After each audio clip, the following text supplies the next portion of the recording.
Okay, so you guys ready for face reading?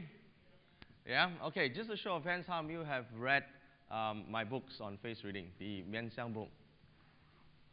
Very good, and the rest of you? Why you even here? All right, so you've read the face reading book, Discover Face Reading. That is a must. You should start with that. Because what happens in the next 3 days, we're going to talk about how we can use face reading. Okay, I think a lot of information like which points, what are the names of each points, you should already know or you can find in my books. So I'm not going to repeat those that are already in my books. Okay, what I'm going to do in class is we're going to practice face reading. Okay, which is one of the most difficult parts in learning physiognomy, because when I say, forehead is flat, how you know which one is flat? Okay, so we need to be able to recognize those features. So there's a lot to do with practice. That's why every one of you are in the round tables this time, so that you can see each other's face, because those are your samples. Okay, now it would be good if you guys change tables every day, so you can see different faces. Okay, you don't want to see the same old face every day, right? Okay, so if you can do that, you can learn face reading faster. And also, traditionally, women learn face reading faster than guys. Okay, why so?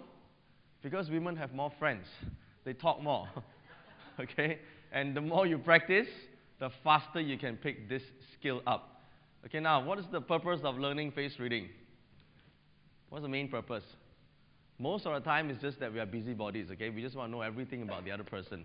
So by understanding face reading, we know our positive and negative features.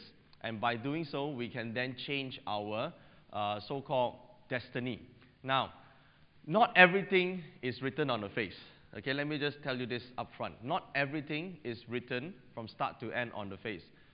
A lot of information is there, but the most important part is being able to come up with the entire story. Meaning you've joined all the dots together to form a story, and that part is the hardest part when learning face reading. Okay? So it is the power to guesstimate an outcome.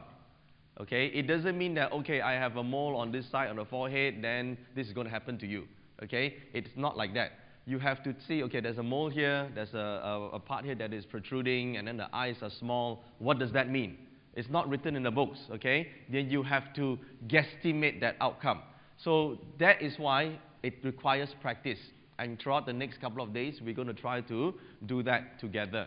So one of the things is, when we learn face reading, what is the purpose? It's not just to understand a person's character. It's more so to change it. And can you change it? You can.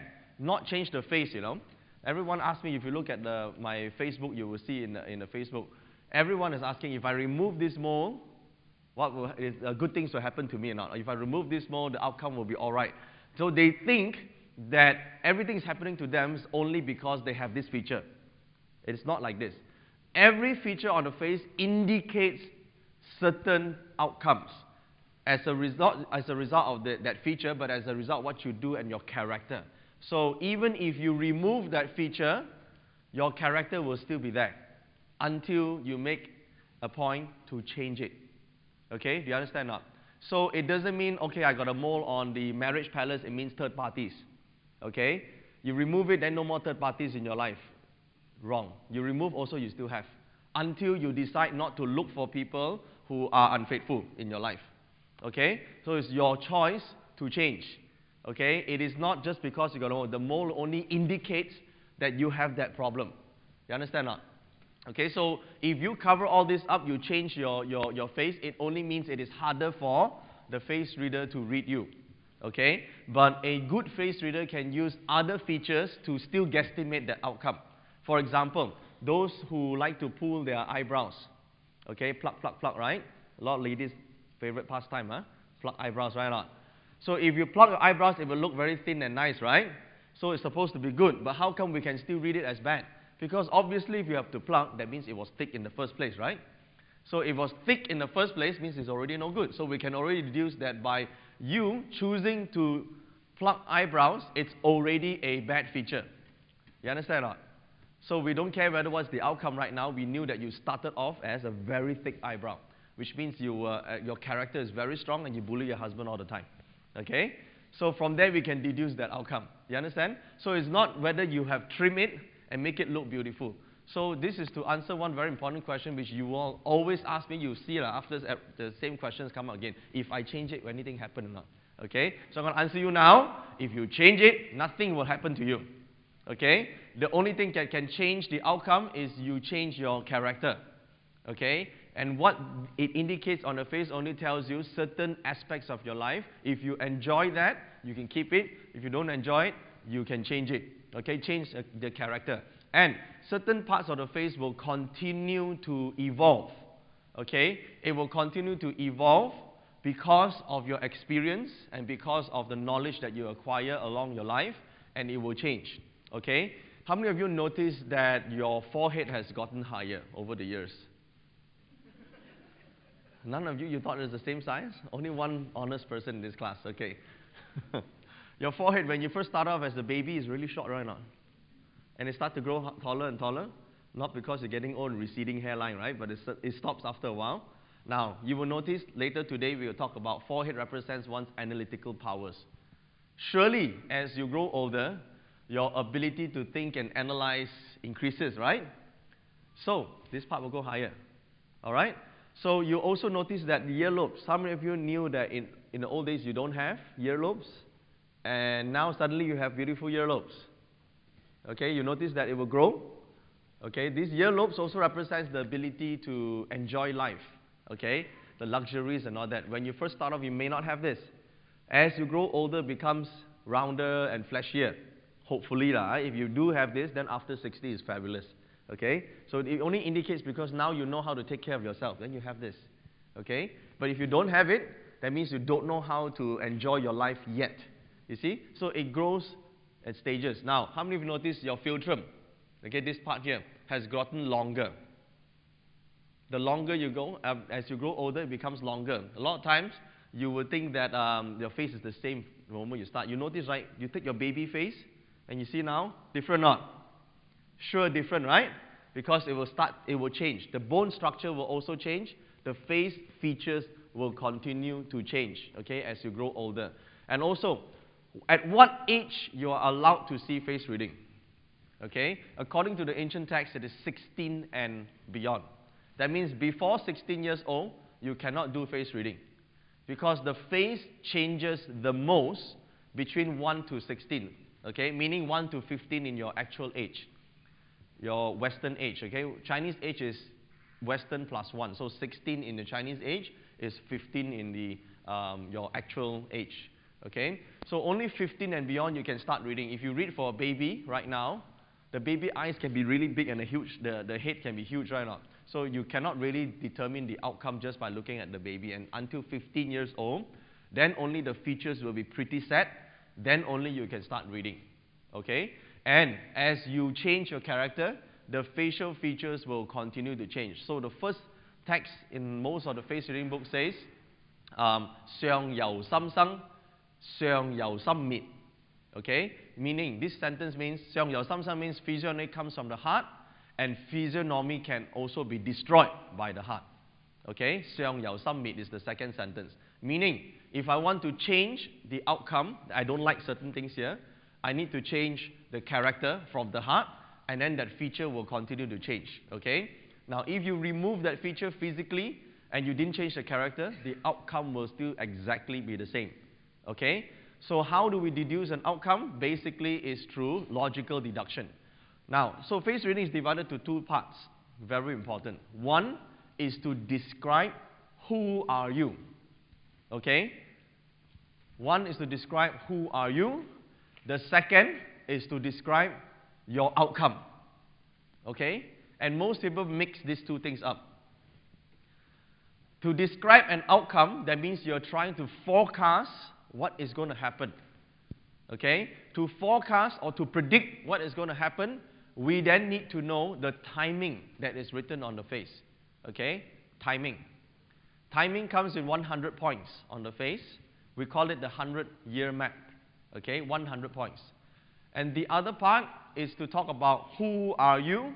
Those are the fixed points. That means the 100 points on your face will no longer tell the time, but tell certain characteristic profiles, okay? Characteristic nature of you. So they don't change. For example, the mouth always represents the ability to communicate. It represents the ability to communicate from the start of your life until the end. Okay? But if you take the timing, the mouth only represents 60 years old period of your life. Okay? So if some people confuse, oh, 60 years old, so I don't have to worry about it now. It's not true. Okay? Both aspects have to be read simultaneously. Okay? So most people confuse with character and the 100-year points. Okay? If you want to predict certain outcomes, then you also will think, for example, the bottom of the chin is 70. So if you say chin no good, oh, don't worry, 70 years old, no problem.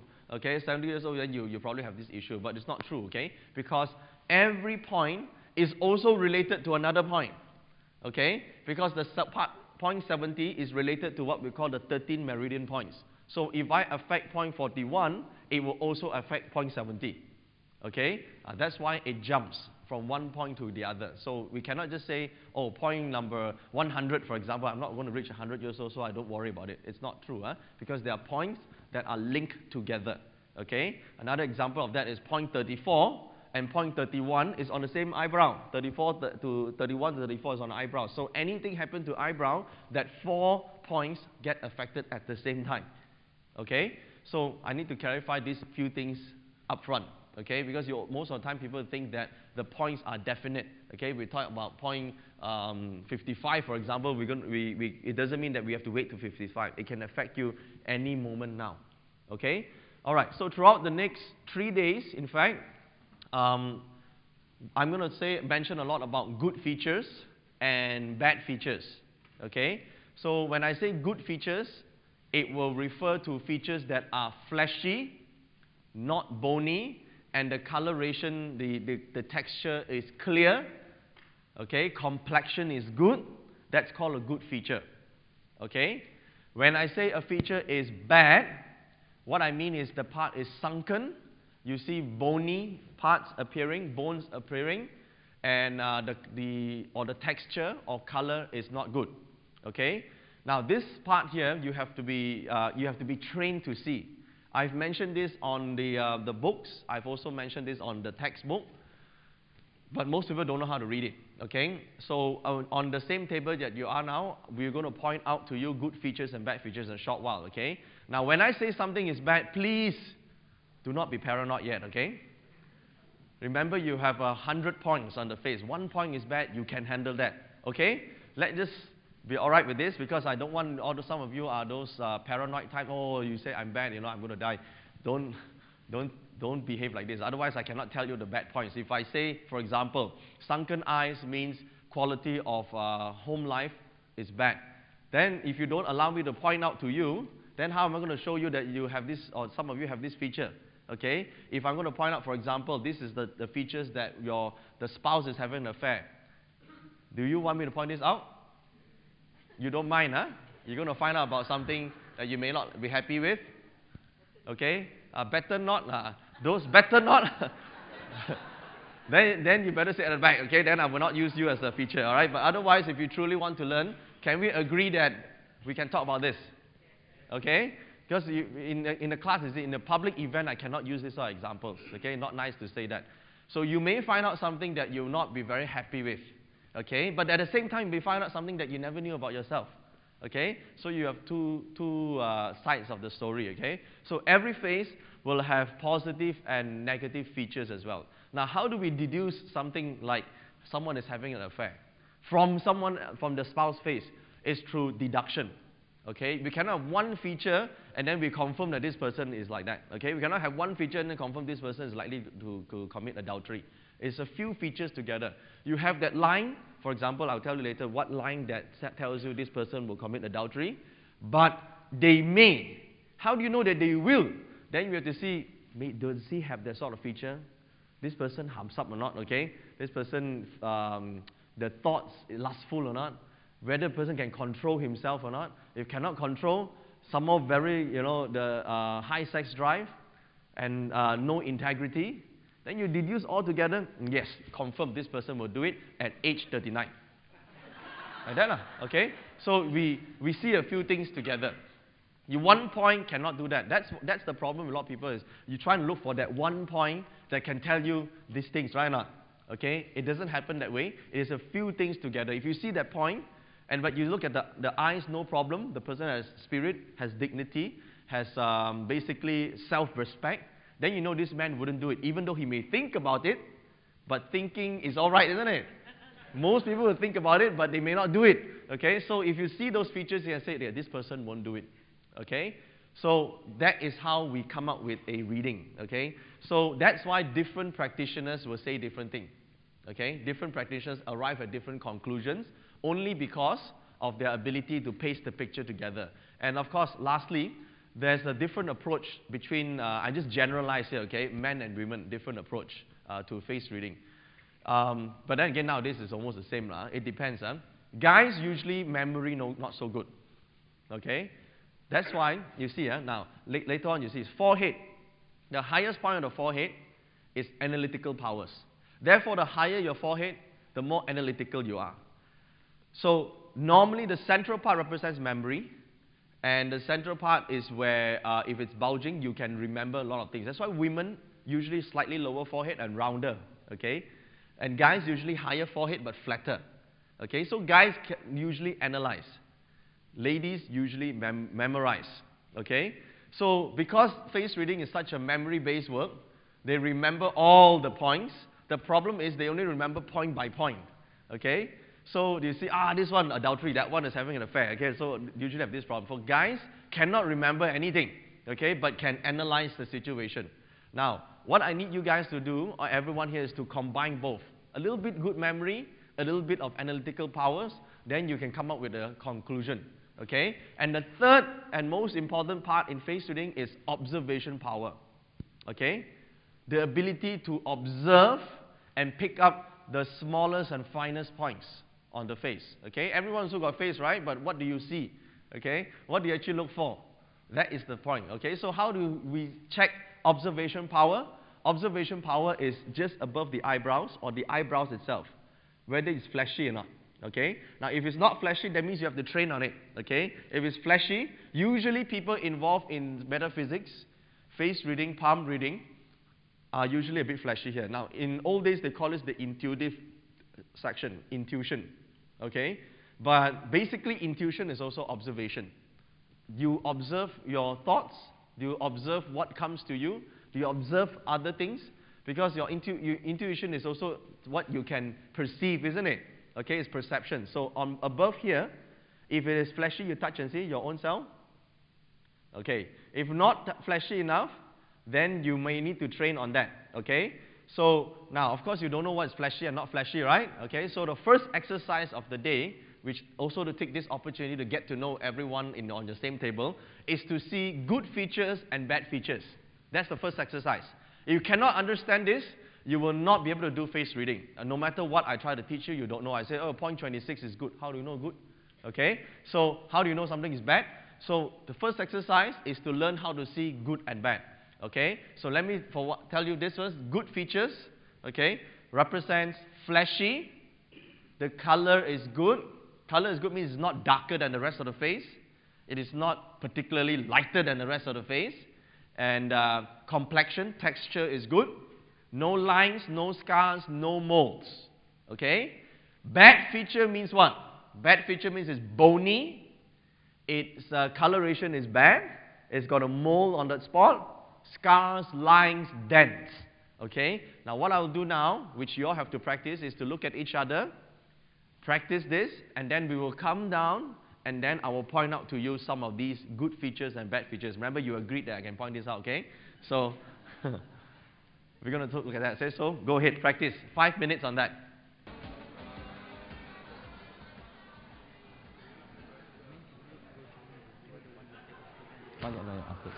Upwards. Ooh, baby, I love you every day.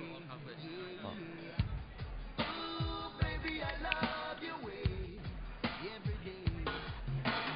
Shadows grow so long before my eyes, and they're moving across the face. Tell you afterwards. high and low is not good or bad. Flashy or not flashy. Okay. Far away from the city. But don't, oh no. Write it down, okay? Write down. Yeah, you just laugh, huh? Just one way. Guys, listen. So you tried to look at the face. Some of you tried to see high or low, wide or small. Okay? Beautiful or not beautiful.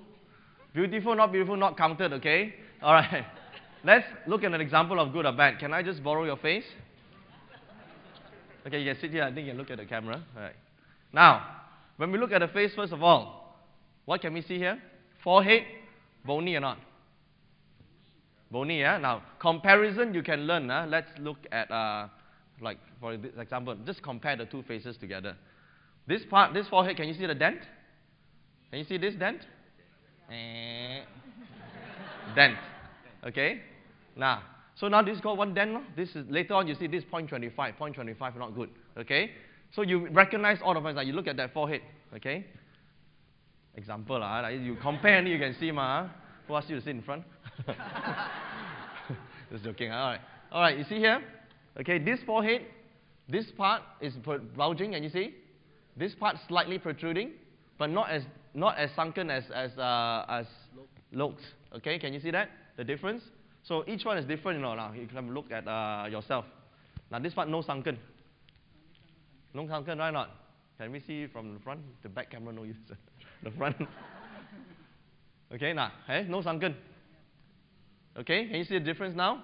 Bulging, not bulging. Let's see a bulging one. Okay, sorry, Can you see the forehead? That camera, please. Okay, can you see this part bulging? That's called bulging. Okay, can you see bony cheeks? This is very bony. Okay, so each and every point here, I want you to recognize, for example. Say la. Don't worry, I haven't said anything yet. Watch. Okay, can you see now eyes sunken? Now, flashy, very flashy, right? Don't worry, Your hands are cold. Yeah. Flashy, right? But eyes sunken. So don't